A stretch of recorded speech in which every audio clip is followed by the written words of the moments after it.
नीट paper leak, सीबीएसईचा OSN system, SSC GD भारती परीक्षेतला गोंधळ.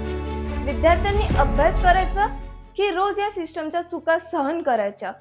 एका बाजूला लाखो विद्यार्थी दिवस रात्र मेहनत घेत आहेत, आई वडील कर्ज काढून कोचिंग लावतात, आणि दुसऱ्या बाजूला काय होतंय?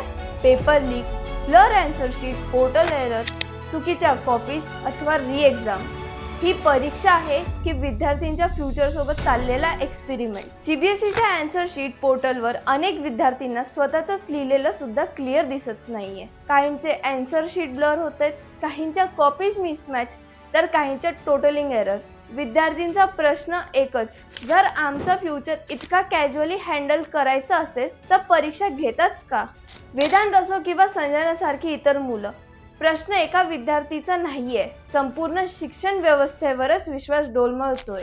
नीट प्रकरणात विद्यार्थ्यांचा मानसिक ताण इतका वाढला आहे की अनेक कुटुंब उद्ध्वस्तित झाले. आता सीबीएसई आणि एसएससी परीक्षेमध्ये सुद्धा गोंधळ सुरू आहे. उत्तर प्रदेशमध्ये एसएससी जीडी परीक्षेच्या केंद्रावर विद्यार्थ्यांचा संताप उसळला, तोडफोड झाली, परीक्षेत राडा झाला, कारण नियोजनेचा पूर्ण बोजवारा होता. आता संसदेपर्यंत हा मुद्दा पोहोचला आहे.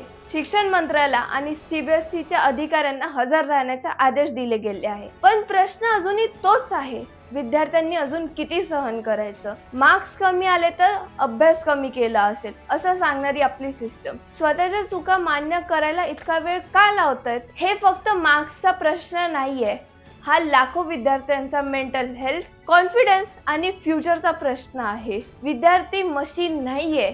एका चुकीच्या सिस्टममुळे कोणाचं करिअर, स्वप्न तर कोणाचं आयुष्य सुद्धा संपू शकतं. एज्युकेशन सिस्टमला आता ट्रान्सपरन्सी आणि अकाउंटेबिलिटीची गरज आहे, कारण विद्यार्थ्यांचा स्वयं आता संपत चाललेला आहे.